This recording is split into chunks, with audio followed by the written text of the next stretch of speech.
Good morning students. आज हम हिंदी 2 में चैप्टर 10th पढ़ेंगे और चैप्टर 10th में हमारा चैप्टर का नाम है वर्तमान युग में नारी की स्थिति। तो हम जानेंगे कि हमारे वर्तमान युग में, इस युग में नारी की स्थिति किस प्रकार से है, पहले नारी की स्थिति किस प्रकार से थी और अभी वर्तमान युग में यानी कि आधुनिक युग में नारी की स्थिति किस प्रकार से है। तो इस पाठ को पढ़कर, इस पाठ के जरिए हम जानेंगे वर्तमान युग में नारी की स्थिति के बारे में। तो अब हम पाठ की शुरुआत करते हैं। मनुस्मृति में स्पष्ट रूप से कहा गया है, एक पाठ है मनुस्मृति, उस पुस्तक में ही स्पष्ट रूप से लिखा गया है कि यत्र नरस्तु पूज्यन्ते रमन्ते तंत्र देवता यत्रस्तु न पूज्यन्ते सर्वस्वफलत क्रिया, अर्थात जहाँ स्त्रियों की पूजा होती है वहाँ देवता निवास करते हैं। उस मनुस्मृति में स्पष्ट रूप से यही कहा गया है कि जहाँ स्त्रियों की पूजा होती है, अर्थात स्त्रियों की जहाँ सम्मान की जाती है, इज्जत की जाती है, वहाँ ही देवता निवास करते हैं। और जहाँ उनका अनादर होता है वहाँ समस्त कार्य और प्रयत्न निष्फल हो जाते हैं, यानी कि हम जो चाहते हैं वो पूरा नहीं होता है। जहाँ पर स्त्रियों की अनादर की जाती है और उसका अपमान किया जाता है, ऐसे जगह में उनका जो भी प्रयत्न या जो भी कार्य करते हैं उसका समाधान नहीं हो पाता है, बल्कि वो निष्फल हो जाता है। वस्तु ऐसा इसलिए भी कहा गया है क्योंकि नारी की सृष्टि की उत्पादिका, प्रतिपालिका और प्रेरणादायिनी होने के कारण उसमें सृजन, पालन और प्रलय की शक्तियाँ निहित है। भारतीय चिंतन परंपरा में जीवन के सभी आदर्श स्त्री रूप में ही कल्पित है, जैसे विद्या की आदर्श सरस्वती में, धन संपदा की आदर्श लक्ष्मी में, पराक्रम की आदर्श दुर्गा में, सौंदर्य की आदर्श रति में तथा पवित्रता की आदर्श गंगा में इत्यादि अनेक जीवन दर्शन स्त्री रूप में ही निहित है।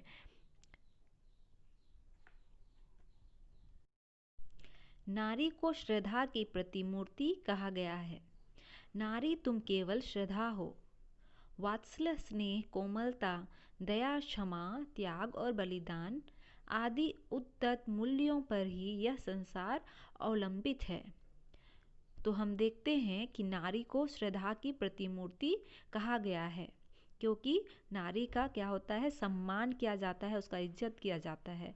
और हमने ये भी देखा कि जहाँ पर स्त्रियों की इज्जत या सम्मान नहीं की जाती है वहाँ देवता वास नहीं करता है और उनका जो भी कार्य है वो सफल नहीं हो पाता है। नारी को वात्सल्य, स्नेह, कोमलता, दया, क्षमा, त्याग और बलिदान आदि उद्दत मूल्यों पर ही यह संसार अवलंबित है। तो नारी को वात्सल्य यानी कि जो अपने बच्चों के प्रति जो ममता का भावना होता है, जो प्रेम का भावना होता है, जो स्नेह रहता है और जो कोमलता की भावना है, इसलिए नारी को वात्सल्य, स्नेह और कोमलता का रूप दिया गया है। दया, क्षमा, त्याग और बलिदान, नारी ही ऐसी है जो हमेशा दूसरों के जो भी कुछ का होते हैं तो दया या उस पर दया करती है, उस पर रहम करती है और जो भी कुछ गलतियां होती है और उसे क्षमा भी करती है। और नारी में ही त्याग की भावना और बलिदान की भावना भी निहित है। इसलिए यहाँ कहा गया है कि उद्दत मूल्यों पर यह संसार अवलंबित है। यद्यपि ये सभी जीवन मूल्यों नारी के प्रधान गुण है। ये सभी नारी में यह गुण विद्यमान रहता है। दया, क्षमा, त्याग और बलिदान की भावना तथा वात्सल्य, स्नेह, कोमल, ये सभी नारी का एक प्रधान गुण माना गया है। और वह सृष्टि की जननी है जिसके अभाव में मानव जीवन शुक्र है, तथा समाज अपूर्ण है। स्त्री अनेक प्रकार से कई रूपों में समाज के प्रति अपने दायित्व का निर्वाह करती है। हम देखते हैं कि स्त्री जो है वो कई रूपों में अपने समाज में, अपने समाज के प्रति बहुत सारे काम में दायित्व निर्वाह करती है, दायित्व निभाती है। वह माता, पुत्री, बहन तथा अन्य अनेक रूपों में दायित्व निभाती है।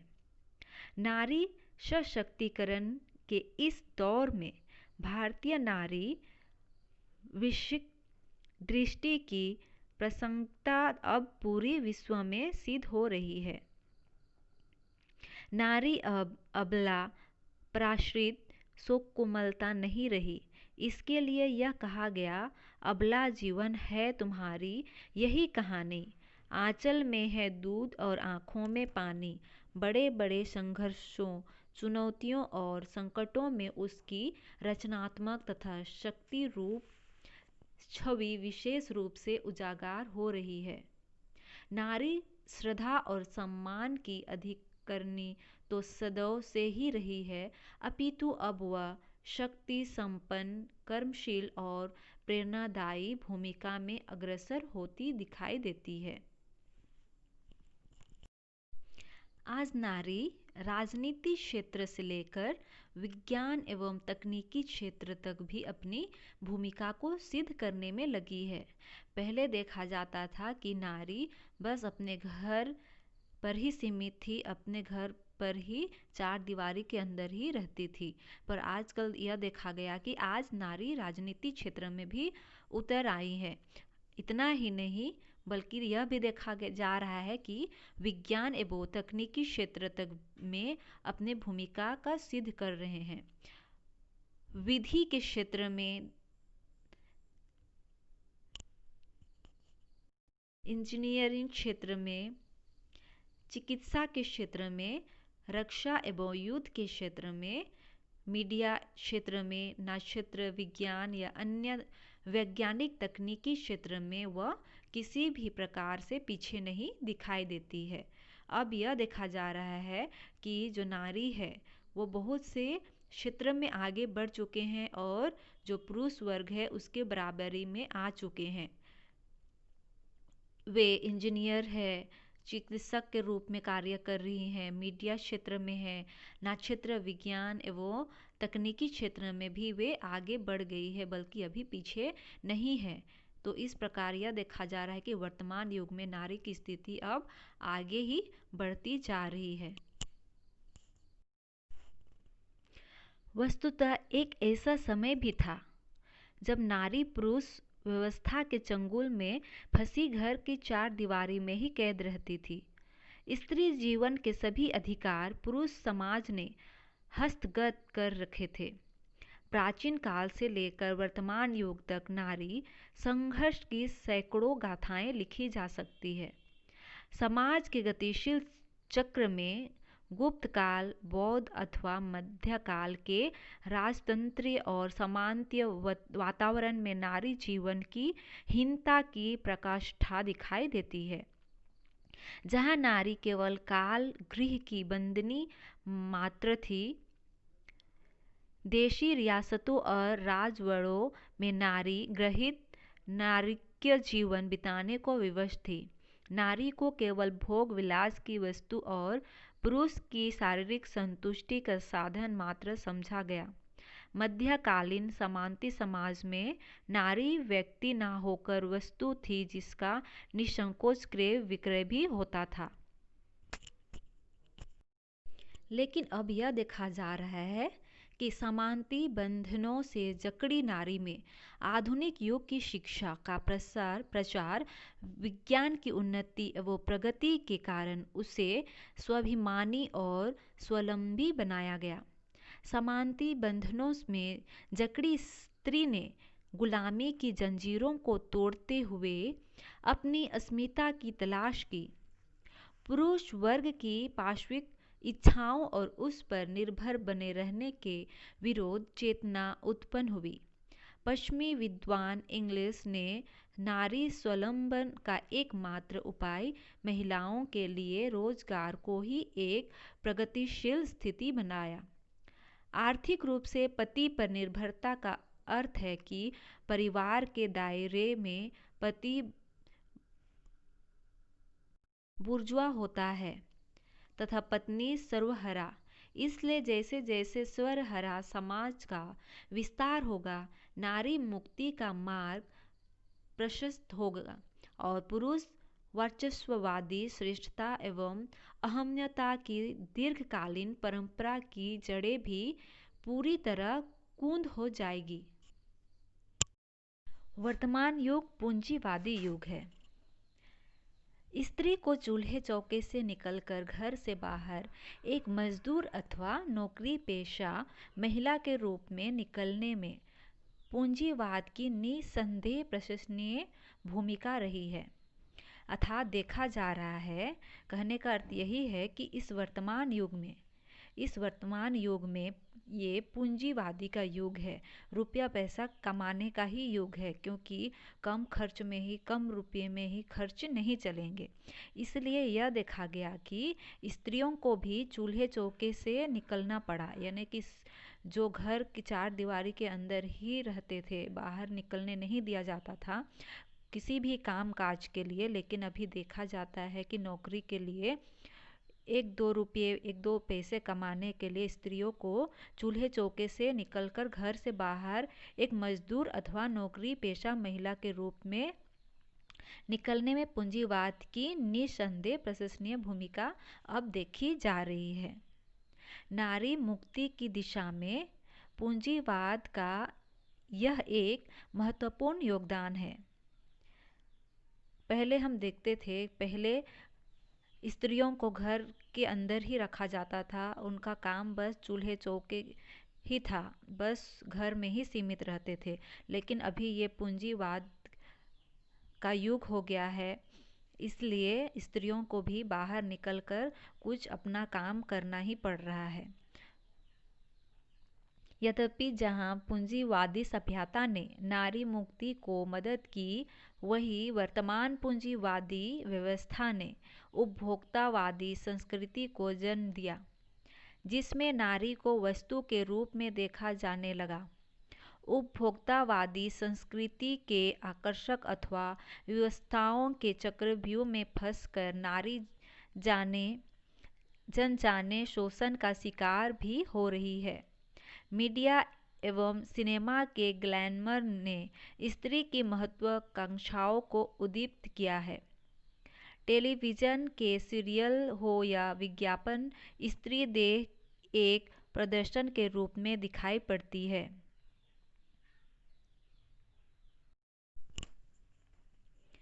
आज के इस वर्तमान युग में यह देखा जा रहा है कि नारी देह उपभोक्तावादी संस्कृति एवं समाज के केंद्र में है। फेम और शोहरत की इस चकाचौंध से आकर्षित होकर स्त्री स्वयं ही इस संस्कृति की गुलाम होती जा रही है। इलेक्ट्रॉनिक मीडिया के द्वारा स्त्री देह छन कर पूरे समाज को अपनी गिरफ्त में लाता जा रहा है।